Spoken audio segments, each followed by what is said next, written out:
Hello, everyone, and welcome to Off the Record with Judah, Kirk, and Gabe. He's just going to be here sitting in. We did not invite him. He broke in. Yes, this is 100% true. Today, we have a really swell episode, which Kirk loves my intros. He keeps saying the same thing over and over, so, at least he chose a synonym this time. I changed it up this time. It's really crazy. But today, we're digging right back into some DC comics. We're going to be talking about the 5th volume of Chip Zdarsky's Batman run, the story Dying City. And then we're also going to be talking about the 1st volume of Absolute Batman. Which is love that one. I can't wait to get started. Yeah, digging into that one is going to be super fun. Yeah, so we read Batman from 2016, the 2016 run, which was started by Tom King. And we read issues number 153 through 157, which were primarily written by Chip Zdarsky and had art by a whole bunch of people who we will note later on as we go through the And one story. thing I want to note too, if you're not super into comics, you don't really know how it all works. When we say, "Oh, this is number 153," that's not to understand what's happening. You have had to read all 152 issues before which that, is almost 8 years of stuff. You did not have to do that. I hadn't. I'm not very engrossed in anything DC, as you guys have learned at this point. I don't really know what is going on with any of that, but I was able to just get in and start reading and pick up some things that were going on. Theoretically, there may have been some things I missed. Maybe Judah will get into that I would have known if I had read those things, but really this is like a standalone story. You can just get in, start reading it, and move on from there. Yeah. So, digging into the summary of this story arc, Dying City, I believe Kirk is going to be telling us about the summary for this one. So, right at the beginning, things are seeming like they're looking good in Gotham, but Batman is still pretty suspicious of the supposed reformation of the Riddler. We also learned that the mayor is having some marriage problems, and that becomes a big part of the story going on. Yeah. And the Riddler is trying to acquire Wayne Enterprises, and that was actually something that I was like, wait, what's going on here? This seems interesting. So that was a good hook for me personally. Another point of setup is the new hero, I'm going to say in quotes, shows up, Commander Starr. We'll learn more about him later. Kirk's favorite character. Yeah. But right at the end of this first issue, most of this is just all set up, telling us what's going on, just some things you need to know before we really get into the story. And so right at the very end, the story starts to pick up. The mayor is shot dead. Oh yeah. Right? So really good hook there for the... It was a such a good hook. I forgot to actually put his name in my notes. Is it Chris? Christopher Nakano. That's the mayor. Christopher Nakano. Okay. Yeah. So the second issue picks up with the mayor's murder. The police are on scene investigating, and Batman starts his own investigation. He assumes that the Riddler is behind it, obviously. I mean, I would too. And confronts him. Gotham is starting to go downhill, right? So the first issue starts with, oh, things are kind of looking good. And the second issue is like, psych, no, it's not. This is Gotham, idiot. So there's rioting in the streets and stuff, right? So Commander Starr shows up to, again, massive air quotes here, help. And we cut to the former commissioner, Gordon, investigating the mayor's murder as a PI. Yeah. Right? So he's not the commissioner anymore. That is... Vandal Savage. And Gordon is relegated to just being a PI, right? Kind of confusing how quickly he gets to the scene here, but I guess we'll talk about that. Batman joins the investigation, notices something that's off, and right at the very end of this issue, he gets a call, and during that call, he learns that the mayor's wife was having an affair. With Gordon. Yes, sir. Really picking things up here, too. Talk about getting you hooked for the next issue every single time.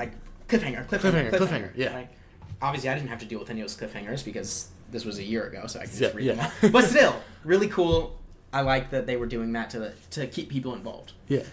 I mean, that's how I would do it. Yeah. If I knew how to write. Or draw. But either. So issue 3 then starts out giving the background to the affair, just like everything that's happened in the past leading up to this point, so that we can be brought up to speed. Then we're shown that Gordon is actually the one who killed the mayor. So not only was he having an affair with the mayor's wife, but he murdered the man. He murdered the mayor too. Yeah. Yeah. It's crazy. So Gordon actually went to confront the mayor at some point. This is still set in the past. And they had a fight, like a physical fight, about the affair. The mayor is the one who did strike first, and hands were going back and forth. The mayor eventually picks up something that theoretically could be used to severely maim or kill Gordon. So Gordon shoots the mayor. Yeah. Self-defense, you're thinking, obviously. No. Obviously. Obviously self-defense. But this is Batman, so nothing's ever as it seems. Yes. So finally we pick up back in the present. Gordon's arrested and questioned while Batman continues his investigation. He really does not want to believe that his best friend, Gordon Ramsay, would do something like that. So eventually, after this investigation, he just decides that he needs to confront Gordon himself, personally. And there's a bunch of chaos that arises after probably a minute or so of conversation because they learn, oh, Batman's there. And Batman's wanted for arrest at this point. Yes. Because we have a new hero. Big quotes, Commander Starr. So that's kind of where he comes into this, is we've got this new hero, and suddenly now Batman has to be kind of even more relegated to the shadows, right? Yeah. And so when the police learn that he's in this interrogation room with a suspect, they try to go in there and arrest him. So there's a big fight, and eventually during the fight, Batman's just trying to stall as much as he can, and he figures, oh, wait, Gordon's glasses actually had mind control technology in them. And so suddenly he's like, oh, it wasn't really Gordon. It wasn't really. Yeah. And so he keeps looking. He says, oh, this is the Riddler. Yeah. Right? And so Batman goes to find the Riddler, fights him. Then he fights Commander Starr. There's a private jet that's taking off. A lot of stuff is happening right here at the end. Yeah. Private jet is taking off. Batman grapples the jet and goes off flying with it. Fights some more people on the jet this time. I don't remember how he got into the jet, but he did because he's Batman. Fights some people in the jet. Learns that everything that has been going on, all the chaos, all the back and forth, all the murder, everything, was just propaganda. Because the Soviet Union, I guess, which doesn't exist, but does. Well, yeah. There are certainly still Soviet loyalists, but yeah, well, we'll dig into that in a bit. But it's just propaganda to say, oh, this great city, this great American capitalist city, Gotham, is just like a total hellscape. Yeah. And so we can use that to tell our children, look, when you go capitalist, you'll be like Gotham. Oh, no. Yeah. And it's all just so they can feel better about themselves, really. And so Batman realizes, oh wait, Commander Starr, our hero, is actually the KG Beast. I have no idea who that is, but I do know what the KGB is. So it's got that going for it. Judah will explain so much more. He steers this private jet, which he's still on during all of this, to a crash landing right next to Commander Starr, because he's Batman, I guess. They fight, Batman wins, obviously, he's Batman, and everything gets cleared up with Gordon. Yeah. Because he's Batman. Because he's Batman. How many times were things just explained away by he's Batman? Way too many. A lot. Well, you're reading a Batman comic, so what are you expecting? But it's actually, we had a lot of problems with this one when we were reading it. Oh, yeah, definitely. And for me personally, that was one of them. It's just this thing's solved now, so we go to the next thing. And then this thing's solved, and we go to the next thing. And it almost feels like it's for no real purpose. It's just everything gets cleared up in the end, and nothing ever matters. Well, this was DC with Batman right now is really weird, because as of the recording of this, the Wednesday before we recorded this, they released a new Batman #1 for the fourth time in the 87-year history of Batman. So that's rare. That's not on your service yet, though? That's not on DC Universe Infinite yet. If you're reading digitally, it's not up yet. It'll probably be up maybe sometime later this month. We'll see. As of this recording, being September of 2025, yes. And so DC was at a point where they're like, we're gonna relaunch Batman, except for DC didn't really want to do that yet, and they already had, paid people for a certain number of issues. So editorial, with the story that they had from the writer Chip Zdarsky, had to work around what he had written to wrap it up for not only his run, but all the runs before that, to set Batman up to have a #1. So it kind of made things have to be, just because we say so. Yeah, and also so they could do Hush 2 with the final issues of the 2016 Batman, I guess you'd call it run. But it's a whole bunch of different people's runs, and they just kept the numbering back in the good old days. Mm-hmm. But yeah, so there's some editorial interference definitely on the DC side of things with why that's somewhat of a reason you can explain why it feels like there's so many things that could be character defining moments that are really just explained away by mind control, or it's he's Batman. Like, that's literally what it is. But there's one thing right at the very end, though, where Gordon's like, wait a minute. The glasses had broken before I took the shot. And if they fell off his face. Like they fell off, yeah. Yeah, they weren't on his face in the panel where he, like, shoots the... Yeah. So he's thinking, oh, well, maybe it was me. Maybe it actually was something that I did. And so you're thinking, oh, wait, maybe we'll, like, get into some territory of things actually happening and not everything just being explained away. An actual character development. And but then Batman's just like, no, it was like residual mind control. Like, it doesn't matter. Don't think too much about it. And it's like, really? You set up something perfectly, and then we're just like, I don't feel like doing that. Yeah. This arc, it really had so many strong setups, highlighting, like, the Riddler and Riddler Reformation stuff is so interesting, because there have been times that's been done, and it's always a twist at some point that he's bad, obviously, because they're never going to make him fully good. There's a great run by Paul Dini where he is good the entire time that I recommend reading, because it's really interesting how him and Batman have to go up against each other in solving mysteries. But I thought it was interesting they brought back the Riddler being reformed thing, even though he wasn't, and inevitably was one of, if not the main bad guy of this story. Mm-hmm. And then we have... Yeah, and that would have been so interesting, too, is, like, actually grappling with that fact that this villain is actually reformed, and what are we going to do about that? Like, with the merger, right, that was barely even touched on, I said at the very beginning, because that's one of the things that was set up, nothing really happened with it. It was kind of just a thing of, oh, Batman has a brother, but Batman doesn't actually have a brother, and, like, that'll help us get the shares somehow. It didn't really make any sense. Nothing really fit together, nothing coalesced in the end to, like, say, oh, that's where everything was headed. Yeah. And this was one of them where he's trying to buy Wayne Enterprises, but really it's just because he wants to rule the world. Yeah. And it's like, but you could have done something interesting of like, oh, I've reformed, and I don't know that Batman is Bruce Wayne. Yeah. And so I want to buy Wayne Enterprises and start using it for more. I can do good things. I can actually like make something of myself that isn't evil, and Wayne Enterprises is going to help me do that. But then Batman, you know, you could actually still have that Batman being kind of suspicious and not trusting of the Riddler, and saying like, oh, as Batman doesn't want that to happen, but as Bruce Wayne can't let anybody really know that. Yeah. Obviously, he might still want to hold on to his company, but he can't go all the way into saying like not even any type of cooperation, and so that could create something for him to kind of wrestle with and grapple with. But they didn't do, and it kind of doesn't matter in the end. It's just all like, I'm doing it because I'm evil. Twirl the mustache, like his non-existent mustache. Which he honestly, with that haircut, he deserved a mustache. I'm gonna be completely frank with you. Yeah, and you know they also have like a Court of Owls representative from Russia, I think, because the Court of Owls in Gotham are defeated. Or they're just like there are strange like little side pockets. So they're not like the biggest force as they were when they were originally introduced. So like, are they like the Bratva? Huh? Are they like the Bratva? The Court of Owls. No. So the Court of Owls are the controlling organization in Gotham, right? They're like they're ancient. They're descended from the Greeks. From Russia. They're not from Russia. Oh, they're descended from Greeks who worshipped Athena and owls, right? Okay. And they're part of the founding of Gotham City, right? There's chapters all over the world. The big one was in Gotham, and Batman, and Batman, the Court of Owls, and Batman, the City of Owls, both by Scott Snyder in the New 52 Batman run. Great stories. Batman defeats them, right? Uh-huh. So, and they've come up here and there again, but they've never been as big. They've been in like little smaller roles and things. But bringing them back as like a coordinating thing, even though we've kind of already established that, like, that's not really, like, the problem with Gotham or problem with the world is not that there is, like, some deep-rooted criminal organization that's been around for a long time, right? Mm-hmm. That's not the problem. The problem is, like, people are always, naturally turned evil, right? Yeah.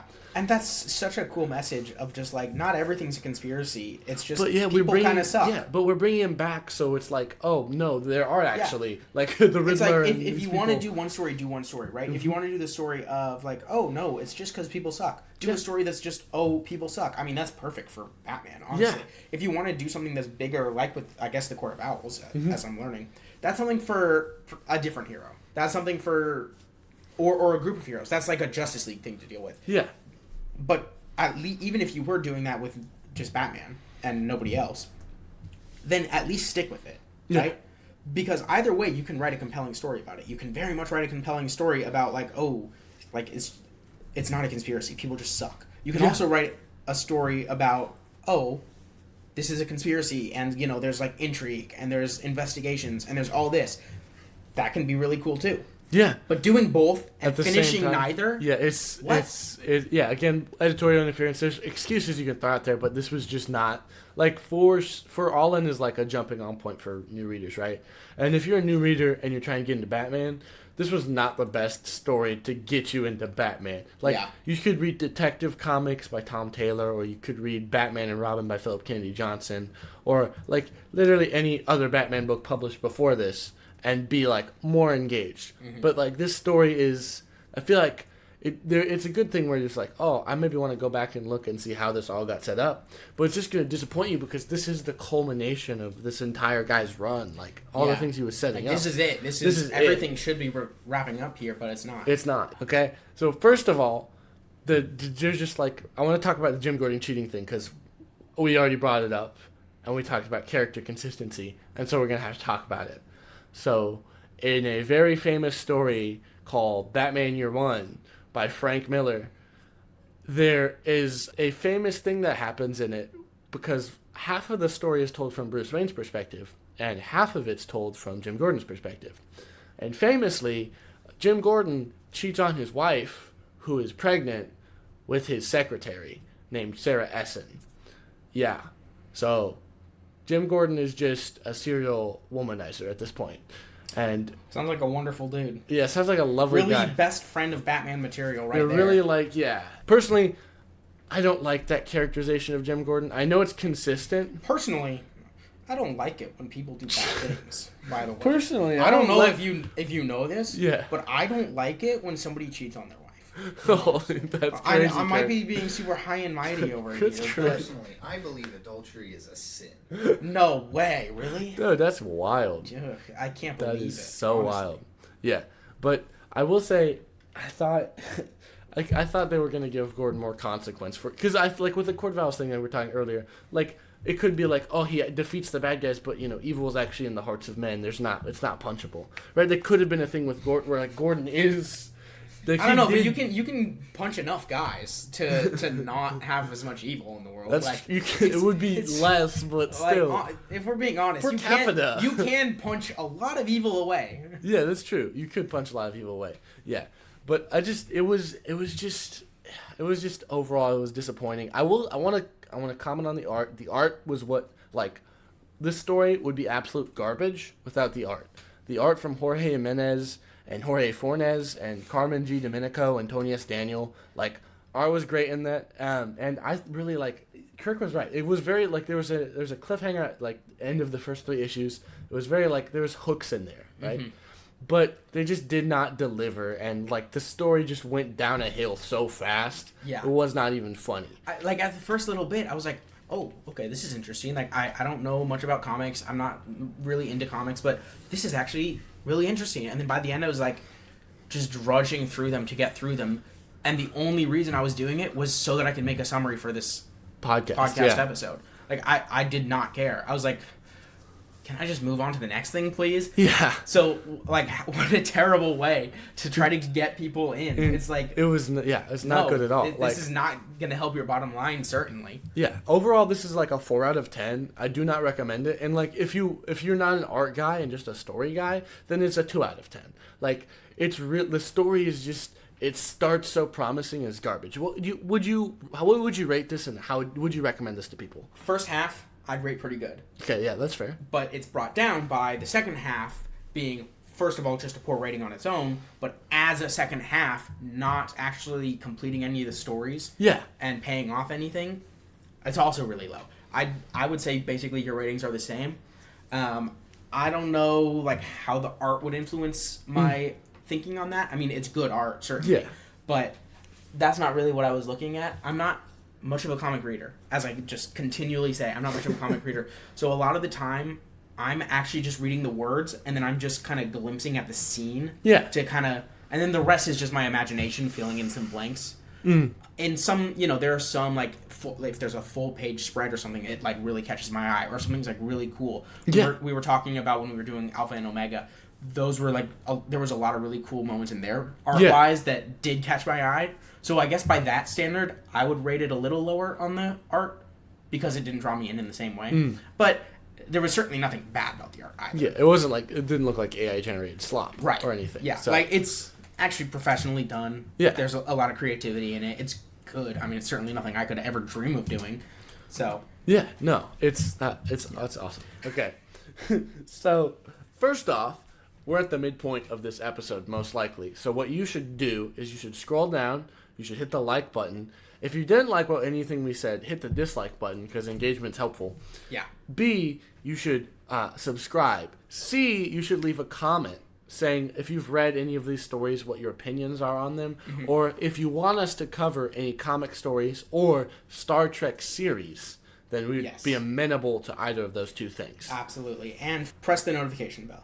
110%. Absolute Batman. So Absolute Batman. I can't wait to talk about this. The Let's bold go. new way to talk about, to discover Batman, and there's so much we gotta talk about. Okay, so summary. We'll start off. So Absolute Batman, The Zoo is what we read. It's the first 6 issues. I thought it was 5.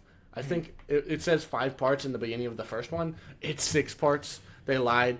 But I'm not complaining. I'm not complaining. There was more. There was more, and it was good. So this is set in DC's new Absolute universe, which we saw the creation of back in our episode on the All In special. So if you want to go check that out, or the All In special itself out, you can go check those things out.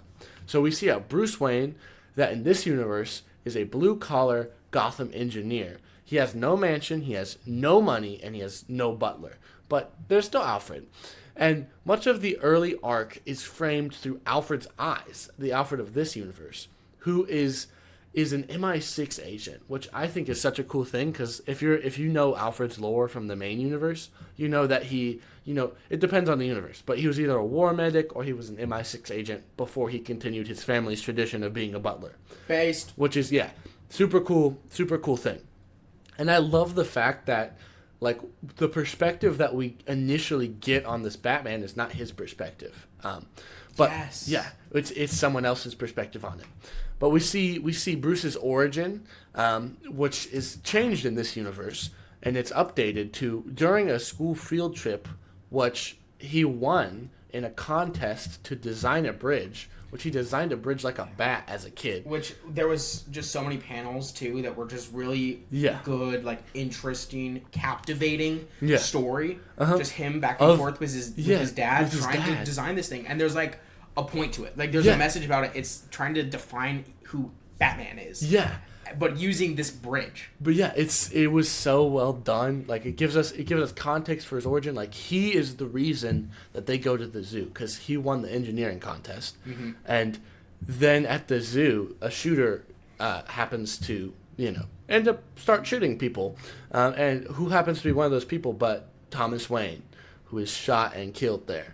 And this is defending all of the children. Defending all of the children. He puts them in some bat enclosure. The bat enclosure. He saves all these kids, and then he dies holding the door closed. Yes, he does. It's awesome. Like it's a really good way to change Batman's origin, but keep it makes sense. You know what I mean? Yeah. And so he gets bit by a bat. He gets attacked by bats. He's covered by bats when Jim Gordon comes to find him. And But he doesn't get powers from it. He does not get powers. This is not Spider-Man. That was my only question when I was reading through this. That's because fair. when you look at him, you're definitely thinking, this is different. This guy's about 7 feet tall, 400 pounds. He's and a brick 200 of that is literally just muscle. Yes. So something's definitely different about him here. So I was wondering when he was in there, did he get bat powers? No, he did. He just he can fly and use echolocation. Okay, and well, that's technology that he built. That's fair. That does seem like there would be powers. Yeah. Okay, but yeah, so that's his start, and then he's an all-star athlete and scholar and those things, and he ends up training with people and stuff. And then he becomes Batman over time, which we get to see a little bit of that origin and how he needs to be bigger and better. And so then we get to where we meet him with Alfred, who Alfred is just... MI6 does not want to interfere with what's going on in Gotham because the party animals are there. And these party animals they're doing all kinds of terrible things. They're ripping children limb from limb and killing so many people that it's not even funny. And just burning things down and being generally just awful. Anakin would have loved it. Anakin would have loved them because he did not. The party animals did not care if it was a man, a woman, or a child. They were doing Anakin style. I will kill anyone in the name of peace, no matter how many men, women, or and children I have to kill do. do it. Yeah, Yeah. that's exactly right. But these party animals are led by Black Mask, who leads this gang and their chapter in Gotham, and it's noted that they have chapters around the world, which I think will get important as we start talking about the ending of this. Oh, they're a frat. Got it. Yeah, they're a frat. I mean, basically. actually, when you think about it, it's kind of just a frat. It's kind of just a frat. Not gonna lie, for real. Yeah. So he tries to make a deal with Batman because Batman disrupts. They were gonna shoot up a town meeting at the courthouse, and Batman stops them, which excellently rendered, by the way. Like when he grabs the two guys with his hooks and pulls them out of the courthouse, it's just like, I don't know. It was just iconic. It's like history in the making. It was really great. So he disrupts the courthouse, and then Black Mask is trying to negotiate with him, and he offers him this deal where they will fund him to protect the city and make it better, and give him $200 million to do that. The guy who's there, who was investigating them, what's his name? Alfred. That was Alfred. That was Alfred, yeah.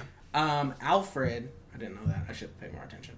Alfred says that, they'd give you like $100 million. Yeah. But then they actually end up offering $200 million. Yeah. Which, in a crazy twist of events, after a building blows up and we get to see the Batmobile of this universe, which I'm going to talk about that. That's in my notes, which are on a different tab, so Judah can't see them yet. Yeah, that's true. That's in my notes. Yeah, we can see the Batmobile. It's crazy. But he takes the deal, which is like a cliffhanger at the end of issue 4. I don't remember, but whichever issue it was, I was like, oh no, are they gonna go this way? Because I love it. Yeah, it was so engaging. I was like 100% on board. I was like, you know what? Yeah, it's so cool. Go for it. And then in issue 5, we see he goes to meet Black Mask, and he's already got the money. Yeah. And he's just meeting Black Mask to like confirm the deal, right?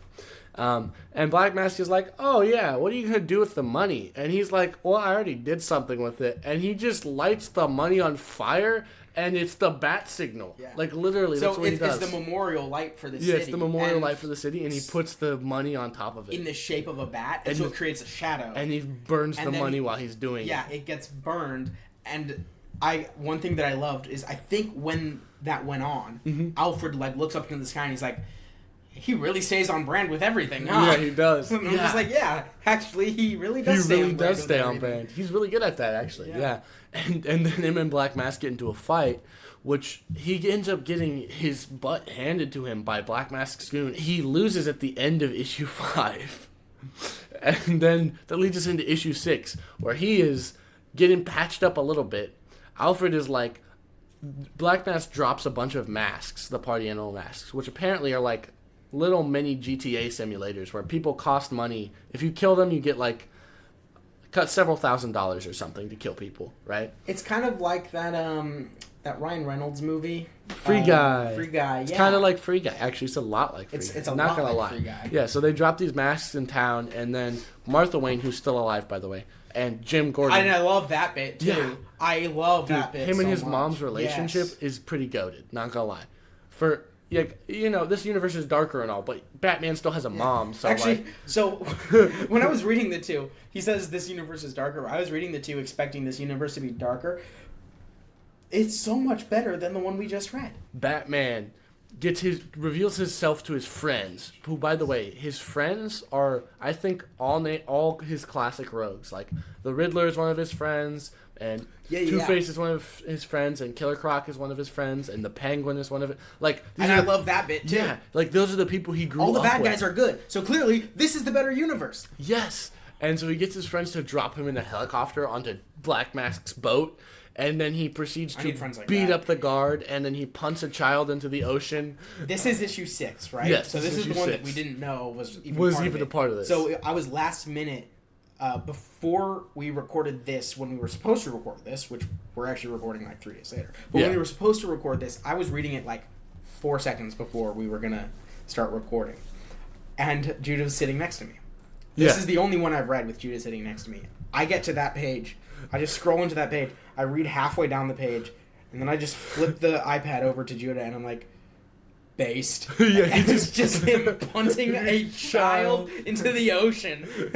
I love it so much. Yeah. Again, this is the better universe. Yes. By far. If you're trying to just get into Batman or any comics or anything like this, you want to be Batman. introduced to it, Yeah. this is the one. Because he freaking punts a child. It's a great. toddler. And I love it. Yeah, he punts it out the right into Technically the ocean. self-defense, too. So. Yes, because the kid was trying to stab him with a knife. Yeah, Which- so clearly, Yeah. you would, as a 400-pound man, punt the child into the ocean. For Exactly. self-defense. Yeah, no, 100%, right? I would do that too if I were 400 pounds. Yeah, so then we get his final You confrontation. weren't. Even if you want. You know what? You might be right. Okay, Gabe. So the final confrontation with him and Black Mask, right, is so epic. Like, they're just fighting each other. He's beating the crap out of Black Mask. Black Mask beats the crap out of him. And then Black Mask is, like, slowly choking him out. And then he just, like, turns his what do you call those? Antlers. It's basically his antlers. Yeah. And he just stabs them right I in think the Black technically they're Mask's supposed to be face. like bat ears. Bat ears, yeah. His Yeah. bat ears. Yeah, it just bends him forward and stabs him in the face. How? Because he was still alive after that. Yeah. How was he still like? That's a good that question. That went like straight That was through almost- both of his eyes, yeah. like into the back of his skull.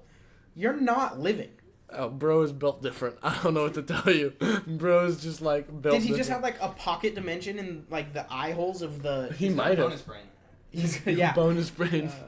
That might be it.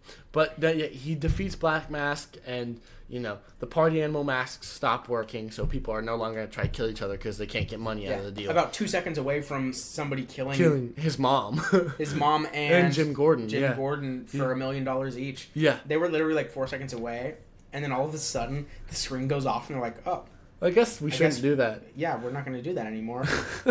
As if they were just going to be able to leave. Like, Yeah. what do you mean? What do you You mean? were 1,000,000% about to kill the two of them for $2 million. Like, no, you're going to prison. Yeah. And then it ends, and Alfred is trying to take his daughter away. He's not really focused on Batman, but he comes back after Batman wins.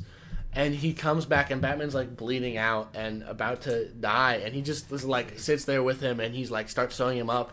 And he's like, "I believe in Batman." And I'm just like, absolute cinema, one of the greatest comic endings ever. Like Kirk said, this is, if you want to get into comics, go to Barnes & Noble right now and pick up Volume 1 of Absolute Batman called The Zoo. This is the story we read. It's I'm pretty sure it's everywhere in the world, right? Like, this is what you should be reading right now if you're interested in Batman, right? This is the thing. I'm 100% in agreement with that. As somebody who's just getting into these things, I can tell you this is the one that you want to get into with. Yeah. And it's like currently coming out. I think only 10 issues are out right now. Yeah, I this think is 11, the first. I think they just dropped an issue this week. Okay, yeah. So this is only the first 6 of them. So you've still got the rest if you want to start getting into this. And Yeah. I can't wait to keep reading this one too. It's going to be so fun. Yeah. Yeah. So my thoughts about this one, I mentioned before. I have them in a different tab, so I'm gonna reveal them to Judah. Okay, it's one small paragraph. I love it. There's nothing grammatically correct about it. So, in summary, as you have heard, I absolutely love it. You absolutely love Absolute Batman? That's pretty goated. Exactly. It's just The absolute greatest. it is exactly absolutely right. the absolute greatest. Yes, thank you, Gabe. Thank you, Gabriel. We love your insightful comments every 10 minutes. 20 minutes. Yeah. So, just having a bit of a different background made it so much more interesting for me. Like I was talking about, this was actually like the start of something new. Yeah. This wasn't us like. Yes, the last one is you could just pick it up and start reading it, which why would you? But you could just pick it up and start reading it like I did, and you don't need to know all the other stuff. But like personally for me, I was just like, but I would like to already know the other stuff. Yeah. Like when I watch a Marvel movie, I know everything Yeah. that has happened before it. Because you've done your research. Exactly. Like I've seen all the stuff. I'm a little bit behind right now, like a little bit, but not honestly not even that much. Yeah. Other than that, I know like everything. Certainly all the old stuff. And so if I go into a theater and I watch something new, I can like I know if there's a reference, right? And this I couldn't really see it. So with Absolute Batman, there was nothing. There weren't really any references or anything. This is a fresh start. New universe, new background, same characters, but like different and They're new. a lot different. Right? So, for me personally, that made it just a lot more fun. Bruce Wayne being an absolute unit Oh, man. was a ton of fun. I loved that. He gets bigger, by the way. Yeah, I think he gets bigger even just in this first little bit, too. No. Well, yeah, from when he starts being Batman to when we pick up with him for the main part of the story, yeah, he got a lot bigger. So, I mean, I love that bit. What really stuck out to me was the chase scene that we were alluding to before with the Batmobile. Oh, yeah. And this was an absolute Batman 3 Yeah. where we get introduced to this. It's Batman and, I have in question marks, Alfred. but I know now, it's Alfred, Mm-hmm. burst out of a building on a giant Batman dump truck. Yes. Like, not just like any old dump truck that you'd see on the road. It's like those big, like, quarry dump trucks. It is. Like the massive ones. Like the ones that you stand next to the wheel and you don't even, like, get halfway up the radius of the wheel of this thing. Yes. When you're just standing there. It's Like, it's insanely one of the large. big ones, It's right? so large. It's freaking ridiculous. And so they're like just driving through the streets kind of slow and like, you know, they're on a dump truck, right? And so Alfred was like, this is slow. Like, how are we going to get away? And so Batman like literally said, hold my beer. Yeah, he does. Changes gears and it goes Super Saiyan is what I've written down. I don't know why I said that, but it goes Super Saiyan. And then Saying. Saiyan? Yeah, that's Saiyan? well, it depends on it. I mean, I spelled it Saiyan. well, yeah. Whatever, because it becomes a submarine. It becomes a submarine too. He drives it a lot farther. He gets Alfred to eject himself, thinking like it was gonna do something, but then he's like, "Psych, out!" Yeah. And then he drives it into the ocean, and it becomes a submarine. It's great. A submarine. It's dump awesome. truck that can go like 100 miles an hour. Absolute cinema. 15 Absolute out of 10. cinema. Would read again. Highly recommend. Yeah, I'm gonna give this one a 9 out of 10. Like, I highly recommend this book. If 9.5. 9.5 total, yeah, with between 15 and yeah, that's about right. The art by Dragotta and there's another guy that does the year one stuff where it's just him and his first adventure as Batman. There's one other artist besides Dragotta, but Nick Dragotta and Scott Snyder and this entire absolute Batman team absolutely deliver. Like this. Okay, this is gonna sound funny. I think this is the second best absolute book I've read. Which means that there's Take a shot every time we say absolute. Yeah, take a shot every time we... Drinking game, guys. Take a shot every time we say absolute. You'll be dead 10 minutes ago. Yeah. So this is just... But this was just so good. Like, so fun, so good. And, it just delivered a good story. Yeah. We were both blown away by it. Highly recommend, again. Pick us up. We don't recommend Batman Dynasty. That's if you're gonna pick up anything main continuity Batman, they just released the first issue, so go into comic stores. I haven't even read it yet, so I don't know. I can't give you a recommendation on it, but if you want to, then do that. Mm-hmm. But yeah, this is where we're sitting with Batman in the Absolute Universe. Yep, and we're gonna be getting into some of the other Absolute Universe stories too. As well as what's going on. All the other mainline universe stories we'll be digging into that we have planned out, right? We have, next time, we're going to be digging into Superman, which we're going on a pretty, we're launching into the main universe Josh Williamson run at a really great time. And then we're also going to talk about Absolute Superman, which I think we might disagree on. Because I don't like it, but that's not because it's bad, if that makes sense. Mm-hmm. It is well made. I don't like it because I don't think it's a Superman story. We can dig in that our next time we talk about DC, which is going to be episode 6 of the DC Star Trek Nerd Out. Episode 5, we're going to be talking about episodes 3 through 6 of Star Trek Strange New World Season 1. Is that right? Something like that. It'll probably be 3 through 6. We'll see. I mean, it's possible we just get super engrossed and, watch more of it. But yeah. It'll probably be that, and then the following one, which would be 8, number 8 would be our Star Trek one, I believe. Or 7, yeah. 7 after that. Oh, yeah. It's 5, and then, so 7 will be the remainder of the season, which should be 7, 8, 9, and 10. So, 4 episodes each sounds about right to me. Yeah. So, that'll be a lot of fun. We've started watching some of them. I think we're 2 episodes Yeah, we have 2 more episodes to watch before we record. The first 2 of what will... One of them was absolutely goated, Yeah. and one of them existed. Yeah. I don't remember it. So, I can't wait to go over that, obviously, because Star Trek. Star Trek. But I believe you guys will find our discussion on that a lot more interesting than the first one. Because the first one, it was the first two like, episodes. It was just really starting first out, impressions. like, there's not too much about it. Like, and it's only 2 episodes rather than this one will be 4 episodes. So this one should be a lot more fun. Can't wait to get 100%. into that. We also have a lot of other scripts. I say scripts. They're more like general outlines for what the episodes are going to be, because obviously we're not just reading off a script for this whole thing. We've got our general notes and we kind of refer to them. But we've got some quote-unquote scripts for some things. I won't really want to talk about how much I like John Walker in the MCU. Yeah, so in the MCU, I actually really like. About it every waking moment. He has actually. I'm sort of obsessed now. Gabe and I watched Thunderbolts / New Avengers with the Z, and it was actually a decent movie. Yeah, we really liked it. Like it was a lot of fun. It was fun. And so that's really got me thinking about this John Walker character and how unfairly he's treated. Oh yeah. So that's something that I'm kind of in the middle of writing an outline for. So it'll probably come in between one of the DC Star Trek Nerd Out ones. Yeah. A little bit farther down the line, though. I think we want to maybe get through the season of Star Trek, before get through that a little happens, bit more of the DC things, and then that can be like a little filler thing. But if that's something you'd be interested in, then absolutely be looking forward. Yeah, leave a comment. Absolutely be looking forward to that, and you got to put the notifications on if you want to get that like right when it releases. Yeah, and I'm working on our next big story episode for the main stories that's going on in the All-In timeline. So we're taking looks at, Batman, Superman, Wonder Woman, but next one's going to be a lot bigger because we're going to talk about Justice League Unlimited and We Are Yesterday.